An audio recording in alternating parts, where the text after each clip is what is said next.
এই ট্র্যাকারটা নিয়ে আমি যে ভিডিও বানাইছি ওইখানে কোনো ইনফরমেশন দিই নাই, আমি রিয়েলি দুঃখিত। তো আজকের এই ভিডিওতে এইটা সব ইনফরমেশন আর এটা কেমন পারফরমেন্স দেয়, যত প্রশ্ন ছিল আপনাদের ওই আগের ভিডিওতে সবগুলোর অ্যান্সার একটা একটা ধরে ধরে দিব। প্রথম যে প্রশ্নটা সব থেকে বেশি ছিল ওটা ছিল এটা কোথা থেকে কিনছি, এটা দারাজ থেকে কিনছিলাম। সেকেন্ড প্রশ্ন ছিল এটা আসলে কোন কোম্পানির, এটার নাম হচ্ছে হোকো মিলিটেক। এটা হচ্ছে একটা ট্র্যাকার, ব্লুটুথের মাধ্যমে এটা আশেপাশে থাকা মোবাইলের সাথে কানেক্ট হয়ে ওর লোকেশন পাঠায় দেয়। এটা হচ্ছে একটা ট্র্যাকার উইদাউট জিপিএস।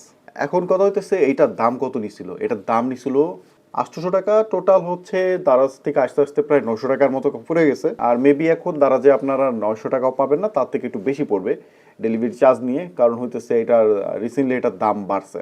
আরেকটা প্রশ্ন ছিল এটা পারফরমেন্স কেমন। এটা পারফরমেন্স খুবই ভালো। ভালো বলতে একদম অ্যাকুরেট লোকেশন দেবে এরকম না, ধরেন আপনার 10-15 ফিটের ভিতরে অ্যাকুরেট দেখাবে না যে 1 ফিটের ভিতর কোন জায়গা আছে এটা বের করতে পারবেন না। হয়তো একটা লোকেশন দেখাবে, ওই লোকেশনে 10-15 ফিটের ভিতর আপনার খুঁজে বের করতে হবে। এখন যেহেতু বাইকে রাখবো, একটা বাইক তো 10-15 ফিটের ভিতর লুকাইলে এমনি খুঁজে পাওয়া যাবে যদি এটা কুইলা না ফালায় দেয়। আমি একবার এটা টেস্ট করে দেখছি, একজনের কাছে দিয়ে দিছিলাম, সে হাইটা বাজার করে আসছে আর আমি বাসা মোবাইলে চেক করছি যে মোটামুটি অ্যাকুরেট লোকেশন আসছে, ভুলভাল দেখায় নাই।